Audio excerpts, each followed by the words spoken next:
Outdoor movies and sports is something we've really enjoyed, and for the last 3 years we've been really happy with this.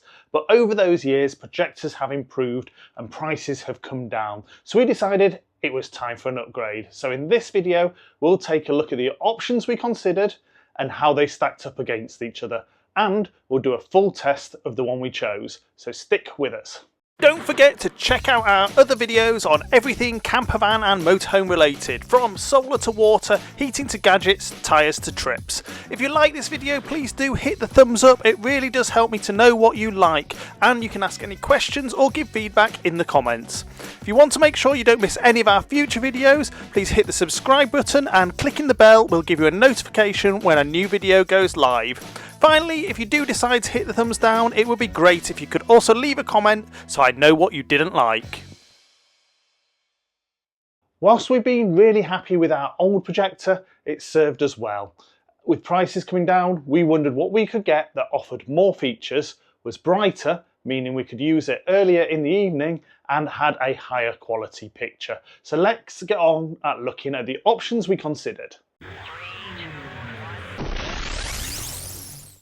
Our current projector is the Blitzwolf BW VT2, and this will be our baseline for comparison.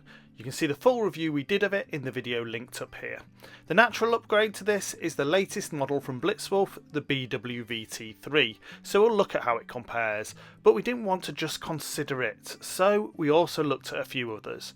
Anker's Nebula Capsule range is often talked about, so we included the original capsule and the Capsule 3.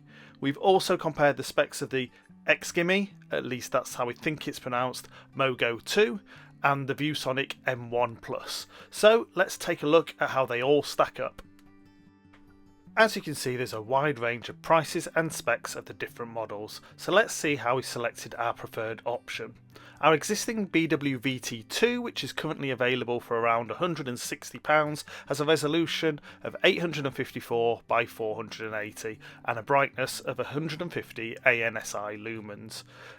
So the Nebula Capsule at 50 less ANSI lumens and the same resolution, and the Viewsonic M1+, although brighter, also had the same resolution, so we discounted both of these. The Mogo 2 initially looked a better choice, with a great claimed brightness of over 400 ANSI and resolution of 1024 by 720, but it doesn't have a built-in battery, needing to always be run from a power bank, which isn't ideal for us. So that left the BW VT3 and the Nebula Capsule 3. Both have the best resolutions in this selection of projectors of 1980 by 1080 and brightness of 200 ANSI for the Capsule 3 and 250 ANSI for the BW VT3. Looking at all the features, they're pretty much comparable other than one thing, the price. At more than double the price for the Capsule 3, and our track record with its predecessor, the Blitzwolf BT3 was the obvious choice. After ordering the BW VT3, it arrived in a few days. It comes with a nice protective case which keeps the projector safe. It's a well-made unit with all the ports on the back. We would have liked to see a headphone socket, but it does have Bluetooth connections both in and out, along with USB-A, USB-C, which also gives it power, and a full-sized HDMI. On the bottom you can see a tripod screw adapter and this neat little kickstand to give a bit of elevation if you want it. You also get a suitable USB-C charger, the remote control, and of course the user manual. If we compare it to the VT2, we can see that it is substantially larger but still pretty compact.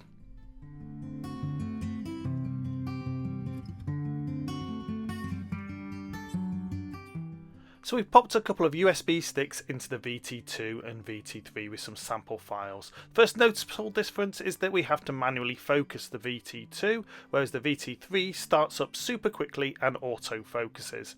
The VT3 is also substantially quicker than the VT2 to boot into the built-in Android operating system, taking around 40 seconds.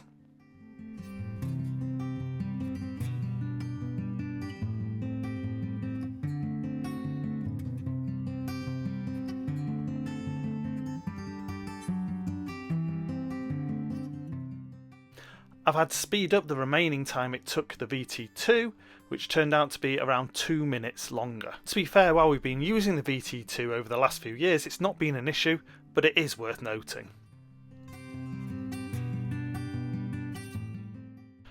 As you can see, both the VT2 and VT3 have automatic vertical keystone correction, keeping the screen square as the projectors are angled up and down. But the VT3 also has auto horizontal keystone, meaning you just have to point it at a wall from pretty much any angle and it will correct the picture. Whereas the VT2, you have to do that manually in the settings, which is a bit time consuming. The first file we're going to open from the USB is a test card to see if the brightness and resolution is noticeably better on the VT3. As you can see, even from this range, it is noticeably brighter. Remember, we're in quite a well lit room. If we have a closer look, you can clearly see the pixels on the VT2, and whilst we can close up on the VT3, the image is definitely brighter, sharper and clearer.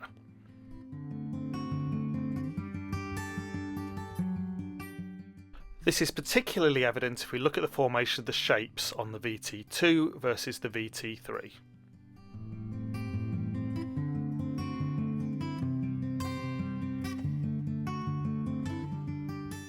For this next test, we have the projectors running from their internal batteries, and we can see the brightness and clarity difference between the two when playing a video in this pretty bright room. Next, we'll let the ambient light get much lower and do a comparison between the two, starting with the VT2 and then the VT3. And back to the VT2. Close up, we can see the difference to the VT2, the VT3, and back to the VT2. Let's do that again with a video this time. So here's the VT2. And now the VT3. The VT2 again. And the VT3. Now the acoustics of the room we're in are not great for testing the sound, but you can hear the VT2 has tinnier sound compared to the warmer sound of the VT3. If you are like us, you'll love the ambience and warmth of a campfire. If you are like us, you'll love the ambience and warmth of a campfire. Now we've done those comparisons, let's take a quick look at the other features of the VT3. We've seen it can access USB sticks already, but you can also mirrorcast and AirPlay from your portable device. It connects to Wi-Fi on both 2.4G and 5G, and it's got multiple settings for picture, the keystone settings, the general settings, all the signal settings from HDMI and leads, settings for the sound, different languages, managing the apps, system settings, and you can even use it to view 3D movies with the right glasses. You can access the App Store from within the device, but it comes with YouTube and Netflix as standard.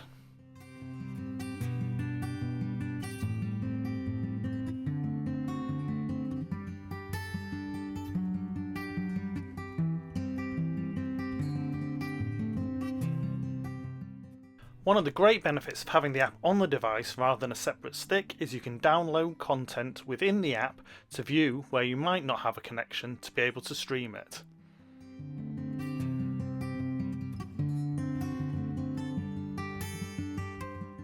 As you can see, you can also add your own apps from the Google Play Store, and with its 5G Wi-Fi, streaming is smooth and consistent with the right mobile internet solution.